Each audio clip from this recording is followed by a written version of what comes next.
Friday. What is that? Hey, it's Friday. It's Friday, and I am headed to do some errands at lunch because we got a sick house again. We can't get this cold knocked out of the house. And I swear we've Lysoled everything, washed everything 500 times.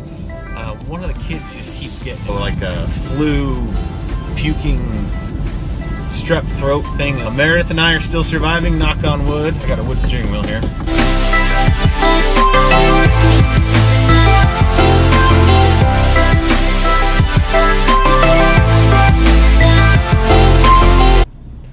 So you can see I'm still wearing Livestrong. Actually, because for whatever material this sweatshirt is made out of, it doesn't age. It doesn't get frayed. It doesn't get the little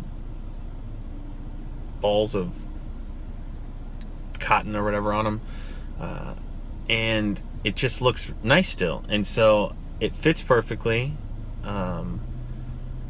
It doesn't get stretched out like a lot of sweatshirts and stuff, so I can't get rid of it. Don't want to. I mean, Livestrong's still important, right? The whole craziness with Lance Armstrong, obviously. But, you know, I don't rant a lot, but I have a rant about that. I think that was extremely irresponsible of Livestrong to not get someone else to take over afterwards.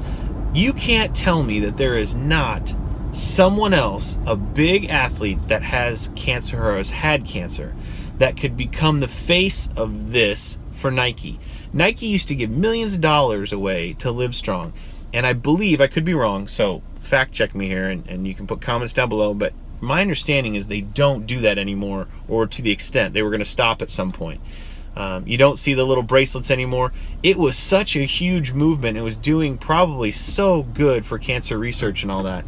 And then it just dried up because one guy cheated. Now, that one guy was the face behind it. He kind of got it started.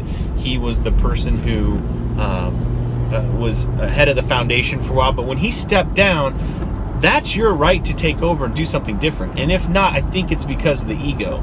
I've heard a couple interviews of Lance Armstrong after the fact on the Joe Rogan Experience and stuff, and you know, I don't want to say he seems like a good guy, you know, in general. He did some bad things, and I think he's admitted that now. Is it too bad to recover from? You know, anyone should get a second chance, I think, but it shouldn't have stopped when he left, I guess. So back to the Livestrong thing.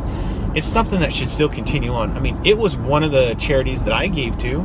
I was behind it. Yes, I like the products, but it works. If that's the way you give, it worked then. Like Red with U2 and Bono and all that stuff. Yeah, I could buy Red stuff as well because, again, a percentage of that's going back. So if I'm going to buy something, why not buy something that goes back to a good charity or something like that, right? Right. Same thing with Livestrong. I have a ton of Livestrong stuff. I have duffel bags. I have tons of stuff. And so I wish it was still around because I like it. I like the concept. I like everything about it. And it was such a big movement doing such good things. And I've had family members affected by cancer. So definitely something that I could get behind. So anyway, that's my rant for today on Livestrong. I just really feel that they could have found someone to step up, replace Lance Armstrong. There have probably been 1 or 2 years of where it dipped a little bit, but if that person was sponsored by Nike, Nike should have put the person in the game with this and been behind it then, and they could have continued to launch now with the face of this new person behind the scenes pushing it, and it could have kept going. Nike had to make a ton of money on this, so I think there was a big fail all around with this. Just my thought, just my opinion. Thanks for listening.